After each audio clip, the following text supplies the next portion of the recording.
બિલકુલ જેવી રીતે ચેમ્પિયન્સ ટ્રોફીમાં ભારતનો ભવ્ય વિજય થયો છે, કશું જ કહેવાની નથી.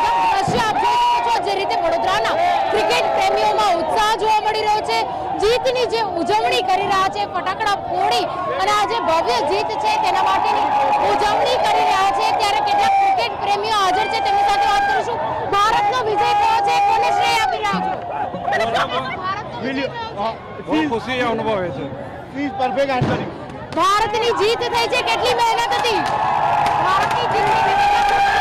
બહુ જ ખુશ છે, પણ જ્યારે વિરાટ કોહલી અને રોહિત શર્મા આઉટ થયા હતા ત્યારે એવું લાગતું હતું કે ઇન્ડિયા વોઝ આઉટ, પણ છેલ્લે જ્યારે મારી વિકેટ્સ રીતે એવું લાગતું હતું કે આઉટ થશે ઇન્ડિયા, પણ છેલ્લે જ્યારે મારી ત્યારે ઇન્ડિયા વોઝ વેરી વિન અને આઈ am very happy.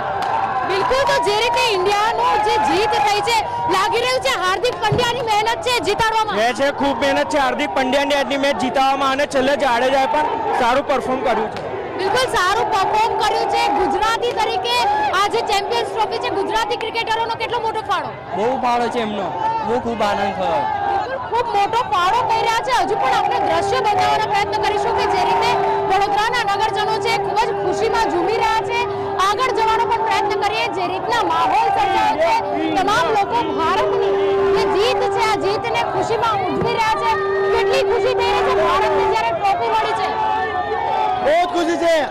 Rohit Sharma રમ્યો, બહુ ખુશી છે અમને. ઇન્ડિયા આવીને જીત રહે અમને આદર આશા. બિલકુલ ઇન્ડિયા આમ જીતતું રહે તેવી વાત કરી રહ્યા છે. જે રીતે ભારતની ભવ્ય જીત થઈ છે, કેટલા ખુશ છો? ભારતની ભવ્ય જીત થઈ છે. હા, અરે સુનાઈને દે આપને. કોનો સૌથી મોટો ફાળો છે આજની મેચ જીતાડવામાં? રોહિત શર્મા. રોહિત શર્મા.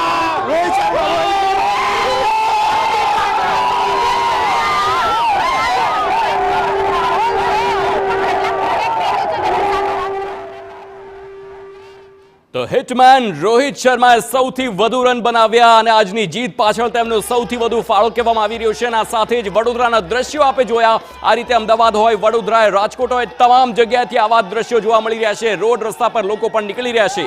તો હવે વડાપ્રધાન નરેન્દ્ર મોદીએ પણ ટ્વીટ કરી અને તમામ